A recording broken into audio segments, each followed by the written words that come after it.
Well, we had some drama last night around an ICE facility, and it was not in Kansas City, Missouri. 6:04. Great to be here on KCMO Talk Radio 95.7 FM. This week is just wild, and we're already sitting here on Tuesday being like, what more can happen? So we'll get to Chiefs debates and stadium debates coming up later in the hour because there are big meetings tonight in Olathe and in KCK around the Chiefs' proposed stadium site and, of course, also with the practice facility. But we start in Leavenworth, where last night, after a tense and sometimes disruptive public meeting, the Leavenworth Planning Commission voted 5-1 to advance a proposal allowing the company called CoreCivic to reopen its prison as an immigration detention center.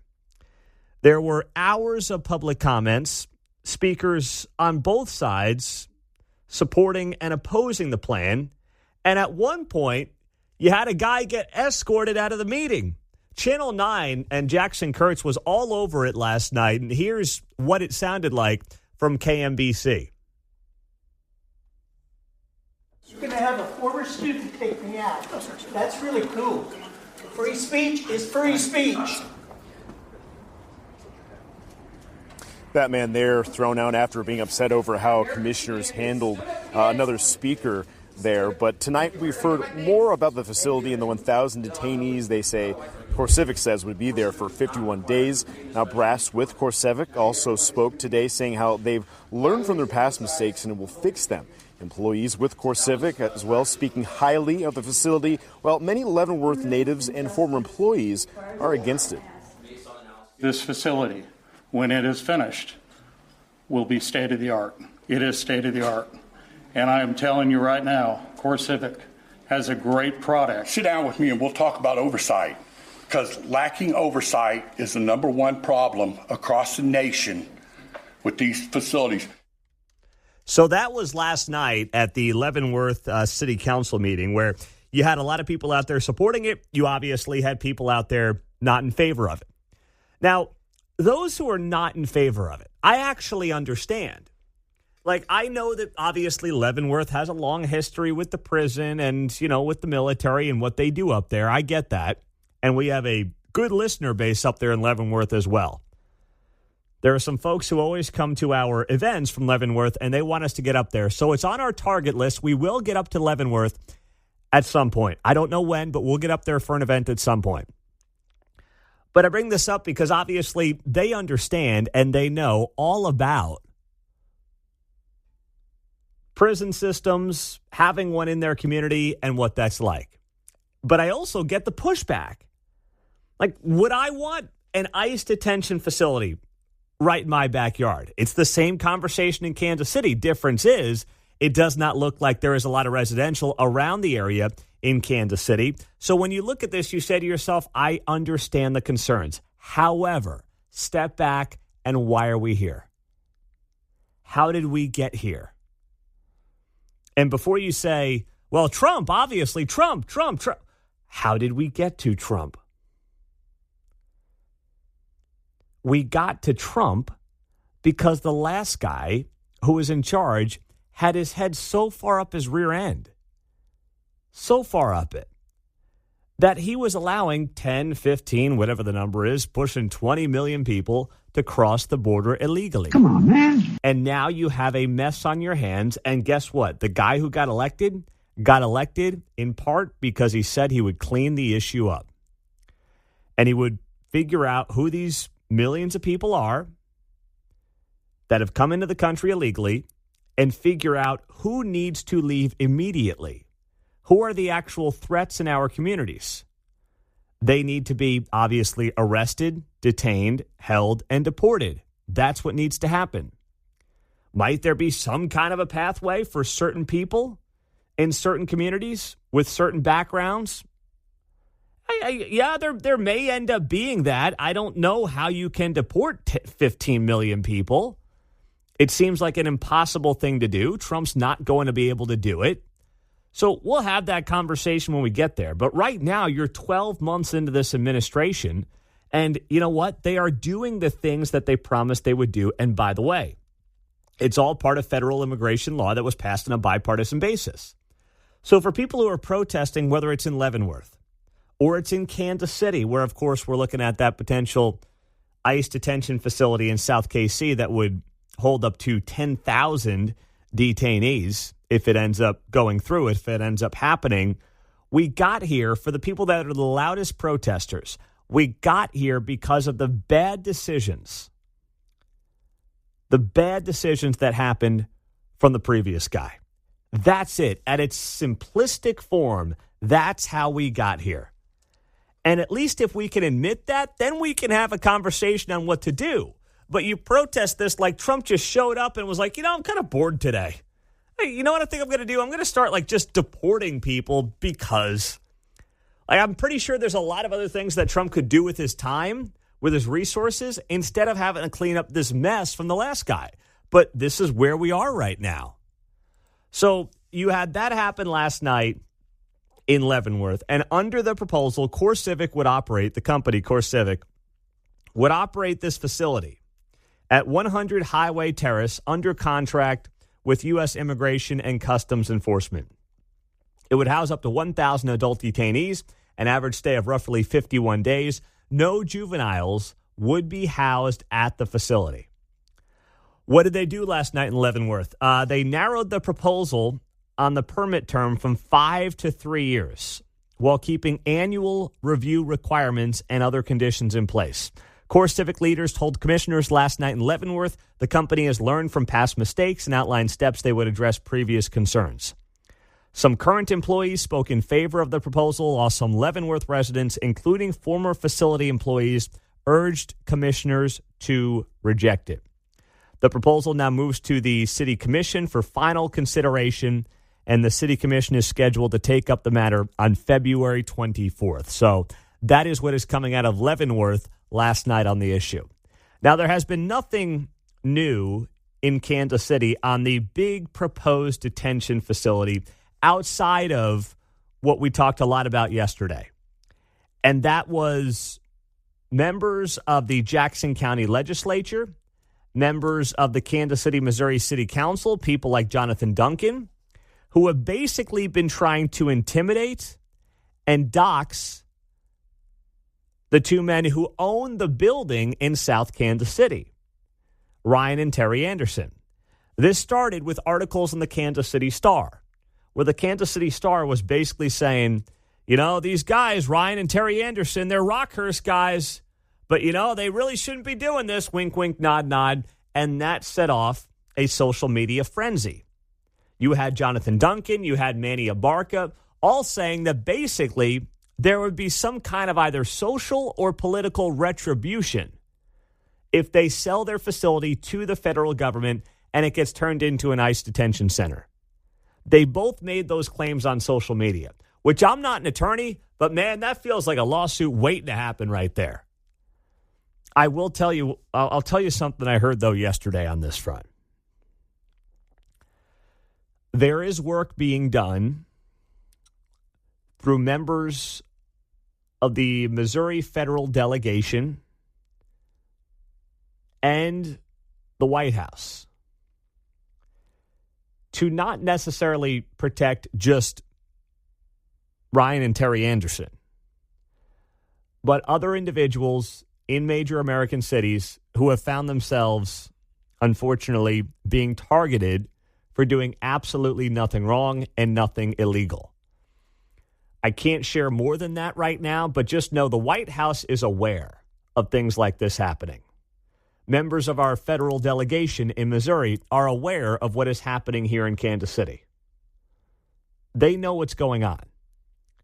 There's not a lot publicly that people want to say right now because there's still things that are being figured out, but they are aware of things like this situation in South Kansas City with these brothers who are now being harassed on social media and threatened on social media by their own elected officials for doing something that they have every legal right to do, and that is sell potentially their warehouse to the federal government, who would then turn it into an ICE detention center. It's not a done deal yet, but I'm just telling you, this stuff, this harassment has got to stop, but there are people in D.C. that are aware of it too. And when there's more to talk about this, we will do it right here on KCMO. Coming up, what do we know about tonight? Tonight is a big night in Olathe and in KCK as well around the Chiefs Stadium deal. What are we expecting? What's happened over the last 24 hours since we were on this show on this front? We'll tell you coming up next on KCMO. Big meetings tonight in Olathe and KCK. Residents will have a chance to tell their respective governing bodies what they think about the Chiefs moving into their backyards and how much they want to pitch in to help finance the team's proposed moves. The answer should be zero. The answer should be none. The answer should be, I'm good. I've done enough as a state of Kansas taxpayer with this absurd star bond to feel like I need to do anything on the local level. I'm done. Even if you support the stadium, you should be on board with saying, if I'm an Olathe resident, if I am a KCK resident, I'm done. Now, do I think that's what these city councils are going to do? Absolutely not. Absolutely not. No way, no how. Are they going to go into their meetings tonight, listen to the public, and be like, it's a good point. We've probably done enough. The state star bond. Yeah, absolutely. No, that's not what they're going to do. No way, no how. Zero interest in actually looking out for the best interests of the taxpayer in Olathe or KCK. So I wish and I hope that I am just absolutely shocked by all of this.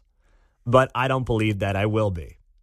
And you can tell that there's still a big push happening in at least Olathe. I can't speak to Wyandotte County. If you're in Wyandotte County and you've also received some text messages from organizations like Scoop and Score, please let us know.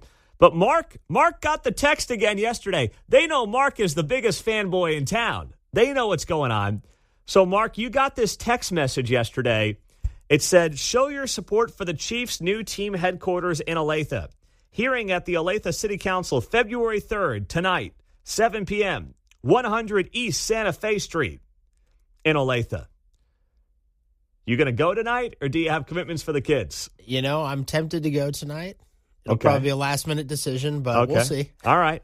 I'm with you, man. I've got some family things to handle later this afternoon, early tonight, so I'm not sure I'm going to be able to go down there. I know a bunch of people who are going to be there. So I don't know if it's going to be a packed house. Like, we know the media is going to be there. It's either going to be a packed house, no one can get in, standing room only, or it's going to be crickets. I don't know which one, though. I want to go just to see. Just to see what it's like, yeah. All right. But it's right there in the middle of the Pro Bowl, too. Oh, the Pro Bowl's tonight? I'm missing Trey Smith and Creed Humphrey out there. That's why I wear my Chiefs stuff today. Wait. Last time I can wear it this year. Mark, you can't watch the Pro Bowl for the offensive linemen. I know, in a flag football thing. Yeah. I know. That's all we have. That's all. I know that's all we've got, but just don't place any bets on the Pro Bowl tonight, please. No. Okay. All right. Thank you. I mean, we will absolutely take care of our friends at FanDuel, but not with the Pro Bowl. Come on. That's Russian crazy. Markets on the Super Bowl today for FanDuel. That's what we're doing. Yes, we're all about the futures for Sunday's big game. That's what it's all about. So Scoop and Score, the lobbying arm of the Chiefs, is sending text messages around town. This one here that Mark got yesterday, the Olathe City Council is holding a public hearing tomorrow, meaning tonight, February 3rd, Tuesday, to discuss its support for making Kansas the new home of the Chiefs and Olathe the new home of the team headquarters. The Chiefs need you to attend. Show your support. Clark Hunt needs you. Mark Donovan needs you. Stand up for Mark. Stand up for the little guy. The little guys need you. My goodness. This is just... listen, the Chiefs are allowed to do what they want to do, okay? They have taken the state of Kansas and these cities for an absolute ride. That's what they've done. But, man, you've got to have a little bit of common sense in all this and be like, enough's enough, okay? We gave them an all-time sweetheart deal from the state. The city should not be chipping in.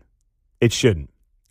And, something I've seen from members of the Olathe City Council is that the first they saw of this proposal coming up tonight, the first they saw of this was also on Friday when the media found out about it, as to whether or not they're going to contribute some local sales tax dollars within a defined district around this proposed practice facility at basically K10 and Ridgeview. The first time the city council saw it was also late last week.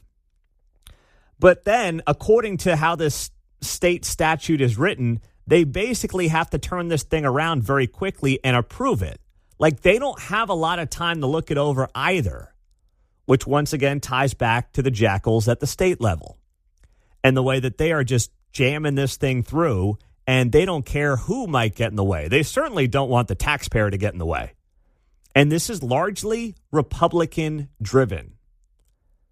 While, yes, there's, plenty of finger pointing that can go on at the Department of Commerce and Laura Kelly, a lot of this at the state level, Republican-driven in the House and the Senate.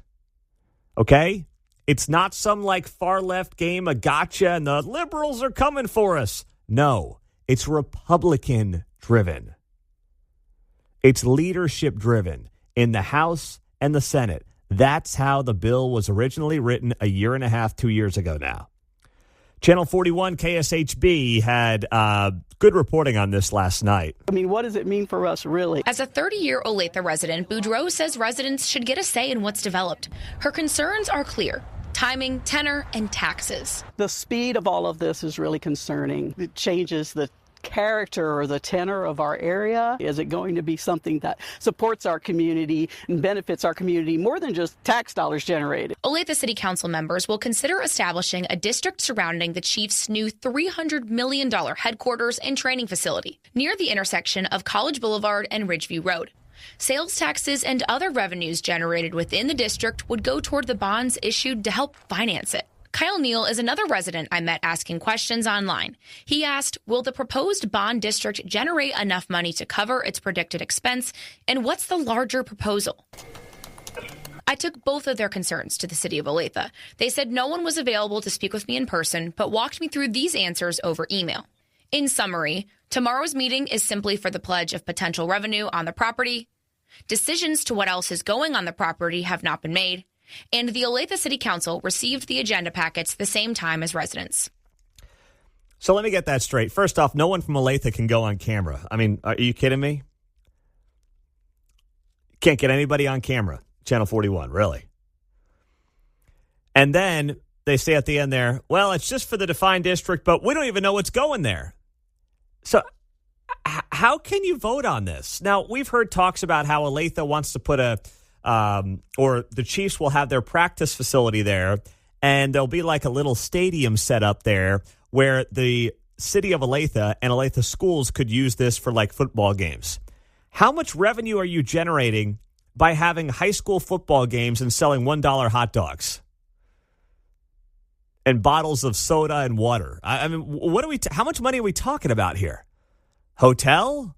Restaurant? Mixed use? If you don't know what's on it, how can you judge whether or not this is worth your time if you're on the Olathe City Council? How? One of the many questions that I hope people will be asking tonight. I feel like I don't want to take up time when the rest of the public can be speaking because, listen, I've got this microphone to say my piece every day. But you know what? If you're an Olathe resident, have your voice heard tonight, 7 o'clock, but you have to sign up before then by calling City Hall.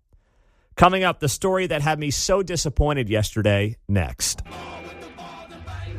I had such high hopes.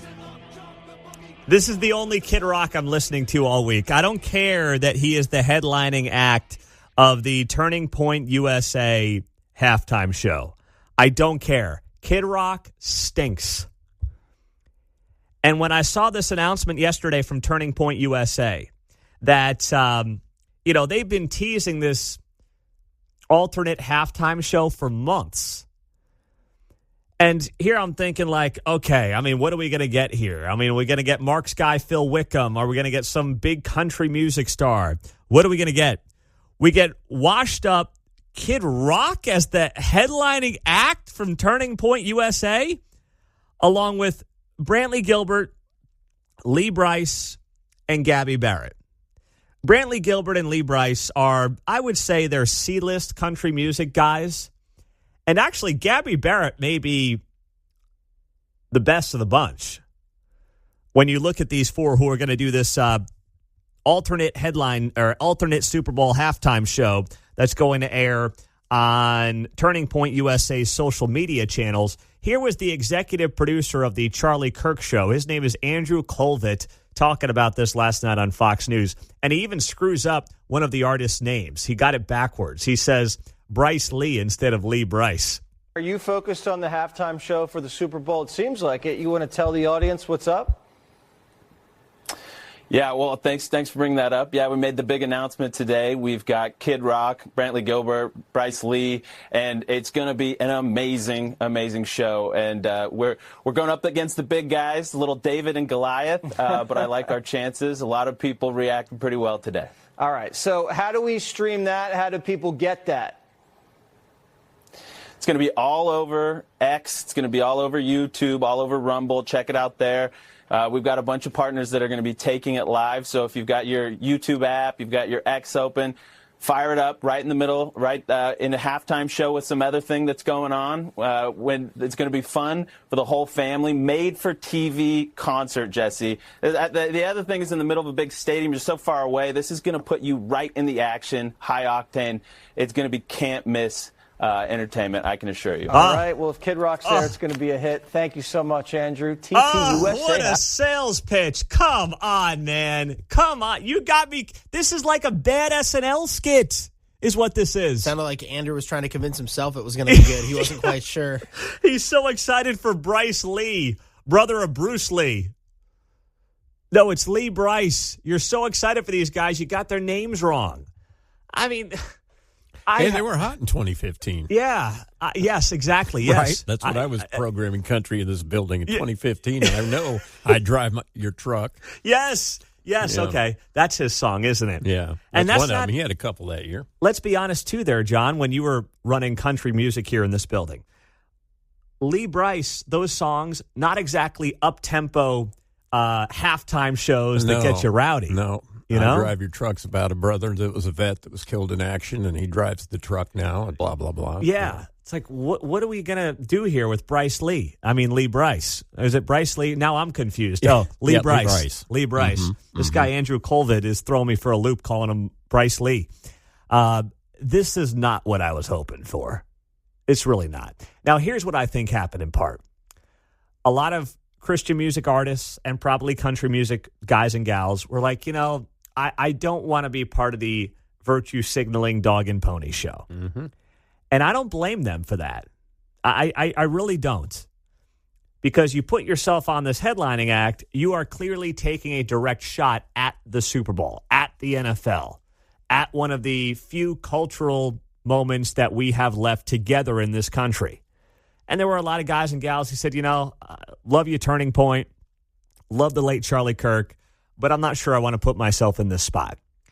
If you are Lee Brice, if you're Brantley Gilbert, if you're Gabby Barrett, you don't really have anything to lose when you're not an A-lister. And, if you're Kid Rock, you have nothing to lose. I mean, nothing whatsoever to lose if you're Kid Rock. But I am in no way excited about this at all. And, I had to give a hard time. I saw this all over social media last night. People were like, oh, can't wait for Kid Rock. Oh, this is going to be a great show. Can't wait for Kid Rock. Oh, man, I can't wait. I saw it from Tommy Tuberville, the U.S. Senator from Alabama, coach, as they call him, former college football coach at Auburn and some other places. And he wrote here on social media, Roger Woke Goodell better be taking notes. Millions of Americans would rather hear good music from these patriots instead of the anti-American propaganda from Bad Bunny or Bad Rabbit or whatever his name is. And I wrote back, Senator, Kid Rock blows. Just admit it.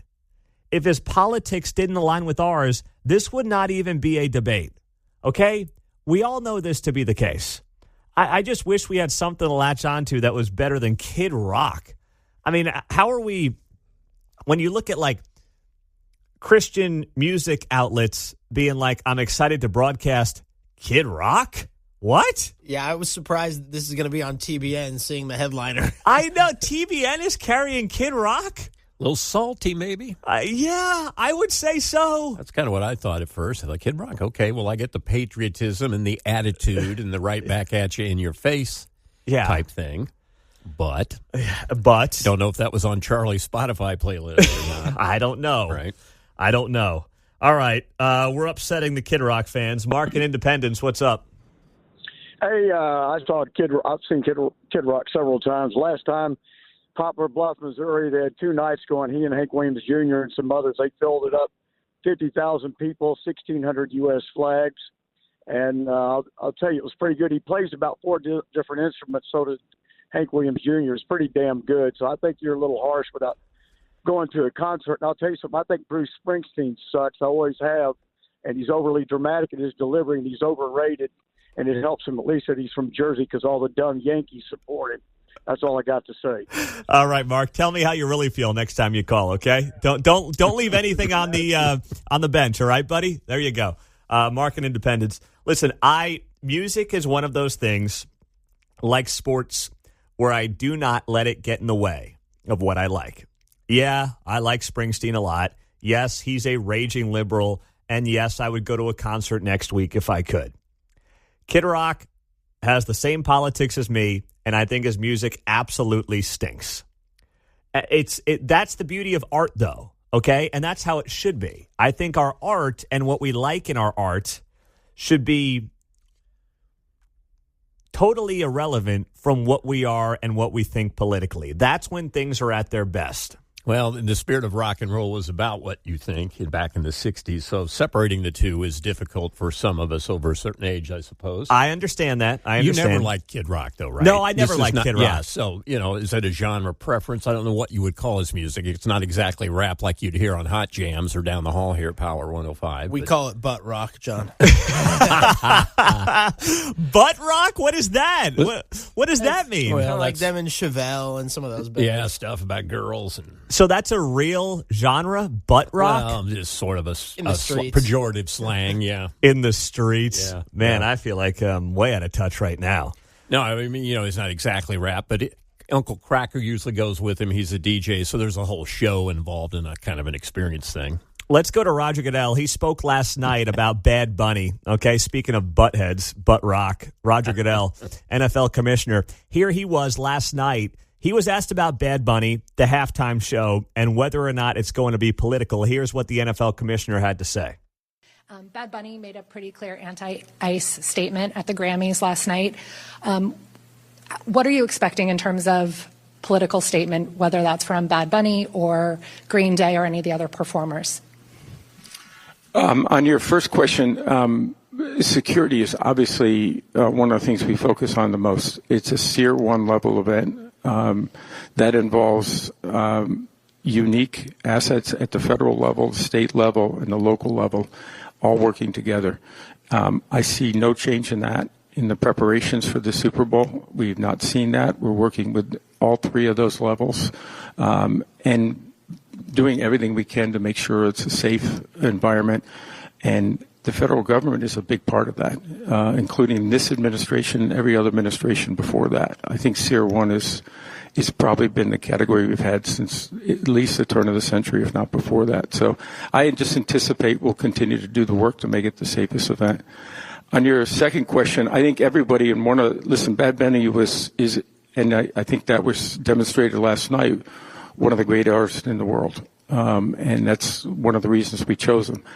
But the other reason is he understood the platform he was on, and that this platform is used to unite people and to be able to bring people together with their creativity, with their talents, and to be able to use this moment to do that. And I think artists in the past have done that. I think Bad Bunny understands that, and I think he'll have a great performance.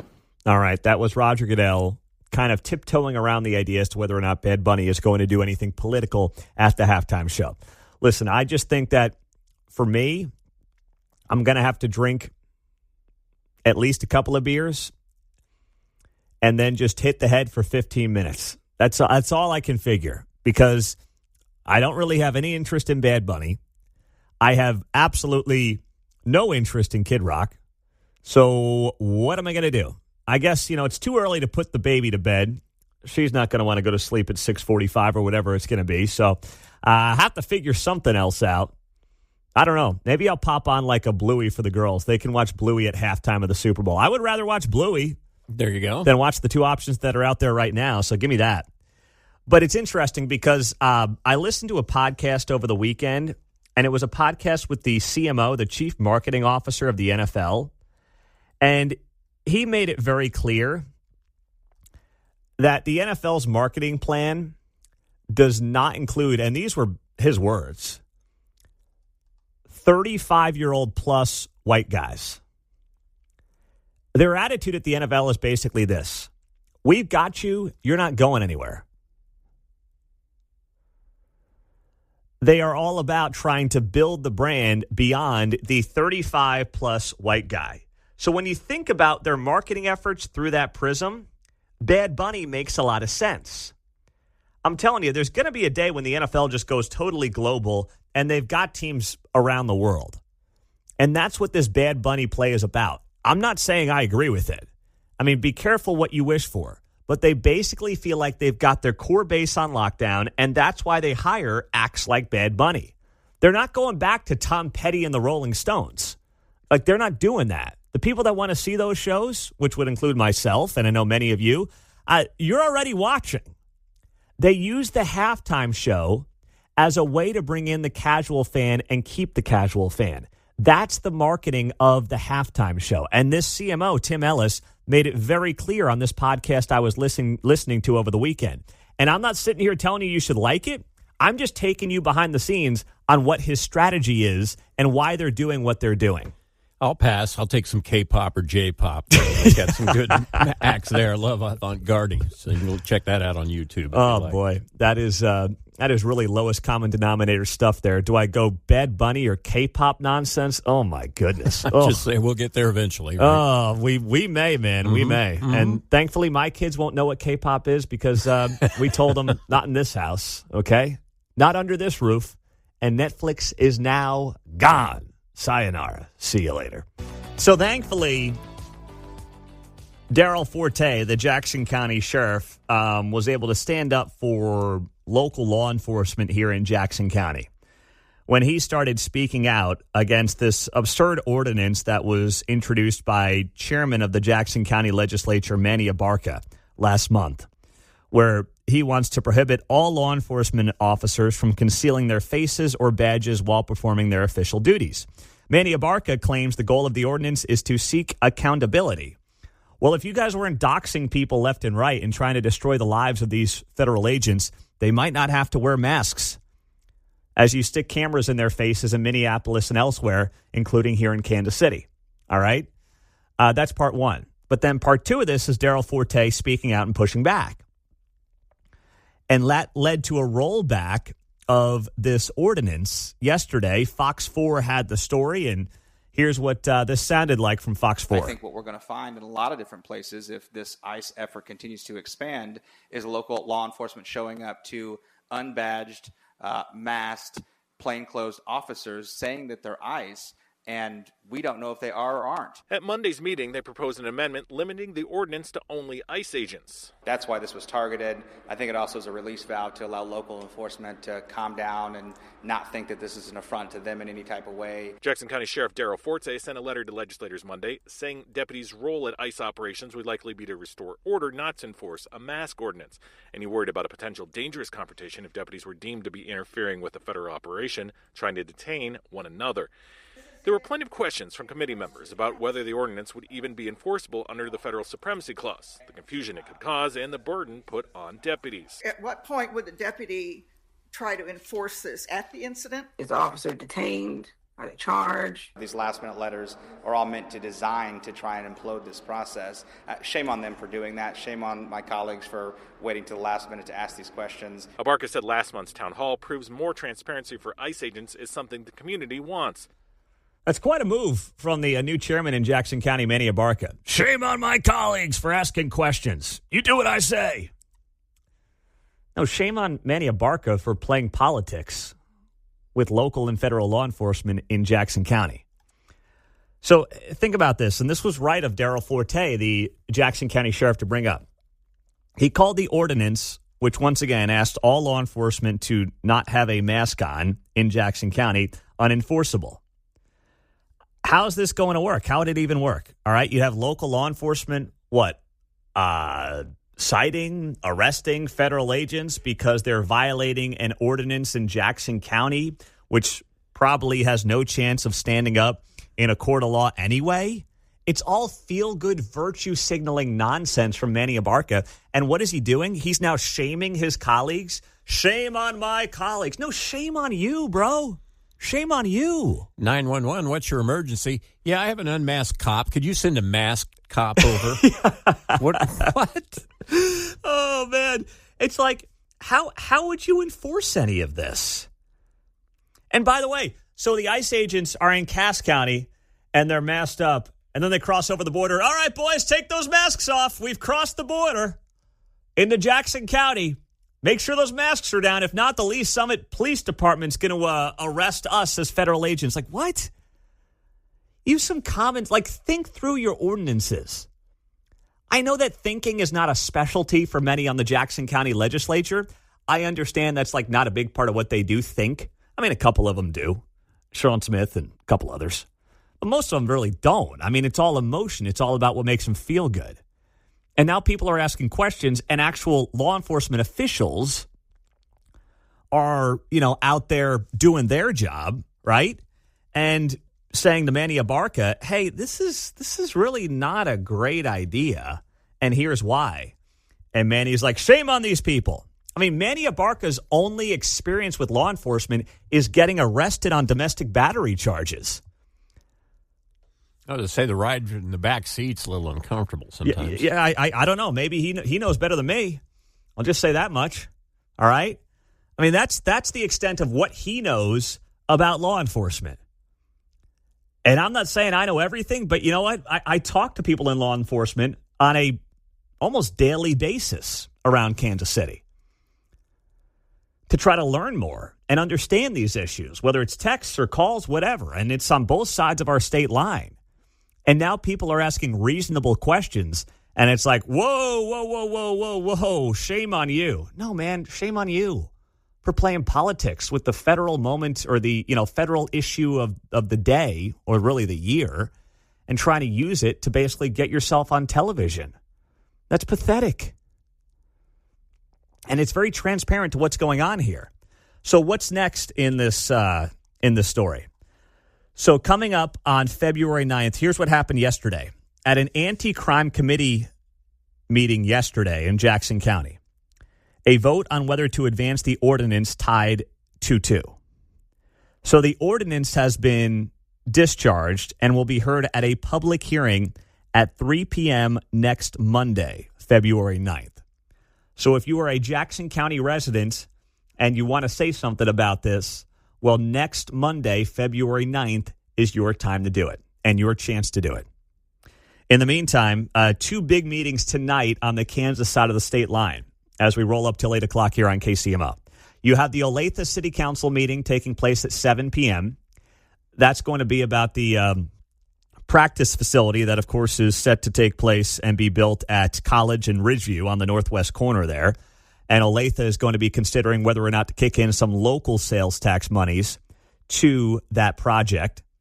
And then in KCK at 5:30 tonight, downtown at City Hall, they are going to be discussing whether or not to kick in some local sales tax revenues to the stadium project. That is, of course, set to begin out there in KCK. So both of those meetings are happening tonight in Olathe and KCK, tied to the Chiefs deal. If you want to sign up, you got to go to, in Olathe's case, call the City Hall, say you want to speak tonight, and you get up to 5 minutes. In KCK, you can show up at 5:30. Oh, man, I love you, J.D. Vance, but don't do it. Don't do it. J.D. Vance just posting on social media about the Turning Point USA halftime show that is Kid Rock, Brantley Gilbert, Lee Brice, and Gabby Barrett. J.D. Vance writes, fantastic lineup for the Turning Point USA halftime show, including the great Bob Ritchie, a.k.a. Kid Rock.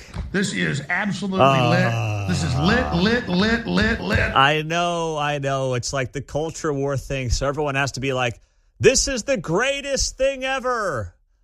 No. If Kid Rock's your headliner, it's like an SNL skit. If SNL, which obviously is not what it used to be because it only cuts jokes one way. But if SNL had done a skit on a conservative halftime show 3 months ago, it probably would have been with Kid Rock as the headliner. Don't be an SNL skit. Don't. Come on. This is not a great alternate halftime show. And what happened to Turning Point and TBN and some of these outlets finding like Christian musicians? I guess that went out the window too. So we get, some C-list country stars in Kid Rock. Great. Awesome. Can't wait. I'll be using the bathroom. Because I'm not watching Bad Bunny either. Promise you that much. And I'll just wait in line for the bathroom. That's what I'll do. No, you go first. Please. I'll go after you. No, please. I insist. You go. I'll just stand here and wait in line. So speaking of the NFL, Roger Goodell's catching a lot of heat right now. Unfairly, I will add. Now, Roger Goodell, the commissioner of the NFL, he gets a lot of credit, okay? And a lot of it is just like he's been in the right place at the right time. And that's not a bad place to be in life. Sometimes you just get to the right place at the right time. Okay? I mean, the NFL would really struggle to screw up what it's got going. But one thing that they continue to deal with, and they have dealt with over the last 48 hours, is the fact that all the head coaching vacancies were filled, and none of them were filled by a black man. There was one person of color, and that was Robert Saleh, who is Lebanese. He becomes the Tennessee Titans head coach, former head coach of the Jets, defensive coordinator with the 49ers. Now he goes to Tennessee. And Roger Goodell was asked about this yesterday at a press conference. Of course, it is Super Bowl week. And here was the question. Here's what Roger Goodell had to say. Hey, Roger, how you doing? Hey, I remember talking in your office back in 2019, and you had said that the league is always going to look at different things about hiring. Well, since then, you guys have expanded the Rooney Rule. You have you put in a mandate to try to address the offensive side of the ball with the coaching fellowship program. And you also put candidates in front of the decision makers. But everybody knows that this cycle is 0 for 10 for black coaches, 1 for 9 for coaches of color. So should you just be resigned to the fact now that basically nothing you do can move the numbers between 3 to 7 on coaches and 3 to 7 on general managers, those historic numbers that we've seen? You know me too well to say I'm resigned to something where I think we need to continue to make progress, and I believe that. I believe diversity is good for us. I think we have become a more diverse league across every platform, including coaching, but we still have more work to do. There's got to be more steps. So we're reevaluating everything we're doing, including our accelerated program, including every aspect of our policies and our programs, to meet the challenges of today and tomorrow rather than yesterday. So we need to be looking at that and sort of say, okay, why did we have the results this year?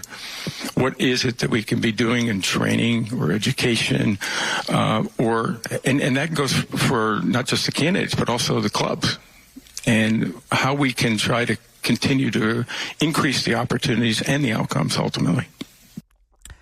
That's a lot of nothing from Roger Goodell. A lot of nothing. So 10 vacancies, no black coaches hired, and obviously people want to jump on this and say, well, it's all because of racism. Here's the reality, and this is what Roger Goodell should have said to, by the way, defend the owners who he works for. 7 of the 10 teams that had openings this cycle have had a black head coach before. So if the ownership groups were inherently racist and they had no history of ever hiring a black head coach, then maybe there's something there. Now, would I like to see, for the sake of the league, development of, different head coaches with different backgrounds? Sure, I get it. I think there's a lot of reasons for it. And I think this year just happens to be unique. You can't take 1 year and one cycle and apply it to the entire NFL over its 60 years. You just can't do that. But when you have 7 of these 10 teams that had openings this year, who have had black head coaches before. You cannot make the statement that there's something inherently racist about the NFL. It's just in this cycle, things didn't line up that way. But when you want to create an everything is racist mentality to sports and the world in general, this is obviously a way for you to go about doing it, John. Seemingly, we're suggesting that a person's perspective on how to play the game is based on their skin color, which seems erroneous to me. I mean, we provide equal opportunity, but that doesn't provide equal outcome, right? But even in this case, it almost seems like unequal opportunity. They've done everything they can to facilitate the outcome that they were seeking, but what do we got? The results speak for themselves. And in the end, you just can't force a team to hire somebody because of the skin color. You can't do it. You cannot do it. That is inherently racist. Creating opportunity for people of all backgrounds is a good thing, okay? But remember this, too, and think about who some of these head coaches are that are getting these jobs. They're oftentimes guys who didn't play football above like a D2 or D3 level, and they immediately get into coaching. And they work their way up the coaching ladder through low-level college, maybe high-level college, get to the NFL, and then work their way up through there. To look at the league and say, well, 60 to 70% is black, therefore, whatever, you need 60% of coaches to be black. It's not that simple. How many of these guys, too, make millions of dollars and just don't want to go coach? They want to raise kids. They want to live life. They want to be family men, or they just want to do whatever they want to do. Coaching is a grind. It's not as attractive as we make it out to be. These guys are working 100-hour weeks during the season. And yeah, the head coach is making a lot of money and the coordinators are making a lot of money. But as you are working your way up that coaching ladder, it is not pretty. And it's not lucrative, and you're moving your family every year or two if you have one. It's not as appealing as we make it out to be for the guys at the very top, like Andy Reid and others, making $15 to $20 million a year. It's just not. So why are we assuming that former players who had a lot of success in the NFL even want to do that? Even want to go down that road? That's why you see a lot of the coaches being guys who didn't have great pro careers or even any pro careers. So Roger Goodell would be better off if he would just actually back his owners, because he allows now the media to make this portrayal and this insinuation that somehow his ownership group is filled with guys who won't hire black men as their head coach. And that's not true when 7 of the 10 openings that existed this year are from teams who have had a black head coach in the past at some point. I mean, Mike Tomlin with the Steelers there for 20-some-odd years. Now they hire Mike McCarthy.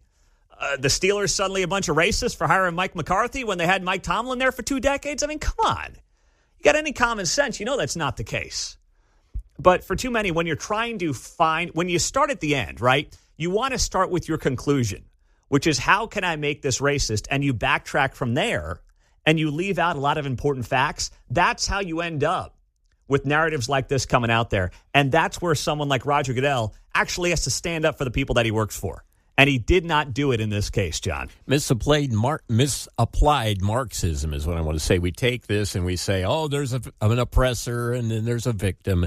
And that worked for financial theory, but it doesn't apply to everything else. And that's what the left is trying to do about everything. And that's what sports media loves to do. Oh, my gosh, do they love it. If you want to look into the future, and I want to nerd out here for a couple of minutes. If you want to look into the future and look ahead to, let's say, 2032. While we can't predict where any of this is going to go, there is a potential disaster awaiting the Democratic Party, politically speaking. And this was broken down yesterday on CNN. CNN had a full couple of minute segment talking about how the demographic shifts in the country are playing and will potentially play after the census in 2030, a big factor in what the Electoral College looks like in that 2032 presidential election, and how the Democrats could win every single state that they won under Kamala Harris and flip Michigan, flip Pennsylvania, flip Wisconsin, the blue wall as it's dubbed, and still end up not having enough electoral college votes to get to 270. Why is that?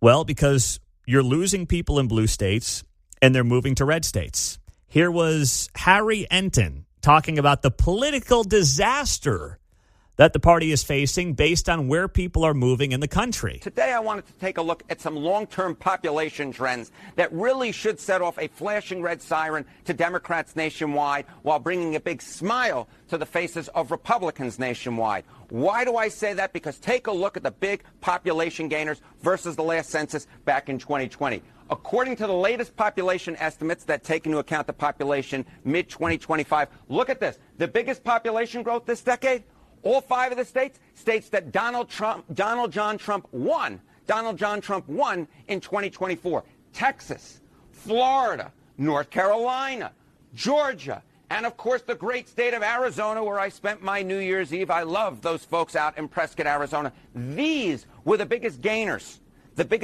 in terms of population compared to the 2020 census. Now, it's not just a red state boom. This is what we're looking at. We're looking at a red state boom here. But it is not just a red state boom. We're also looking at what I would dare call a blue state depression. Because who are the people? Who and where are the people moving from into the red states? Well, they're blue states. They're blue states. Take a look here. The lowest domestic net migration this decade.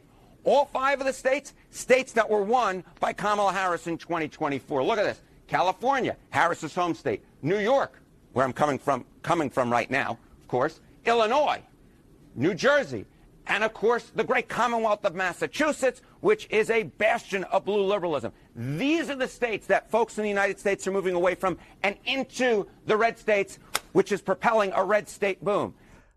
Harry Enton, CNN, yesterday morning, making that point. And obviously, when the census gets done again in 2030, that's when these electoral college numbers get shifted. Like there was the potential in 2020 for Kansas to lose an electoral college vote. It did not happen. Or we could have lost a full congressional district, go from 4 to 3. It didn't happen. But there was a thought that it could happen because of the outflow of migration Kansas has been dealing with.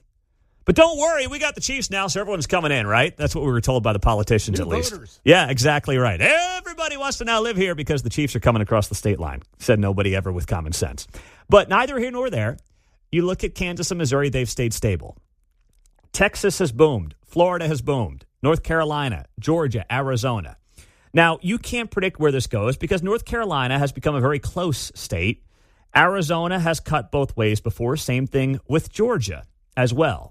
But Florida gets redder by the year. Texas is doing just fine, despite the state of Texas really being a state that Democrats thought that they would eventually be in contention for, and it has not happened. In fact, one of my favorite facts coming out of the 2024 election, Trump won Texas by a bigger margin than Kamala won New York.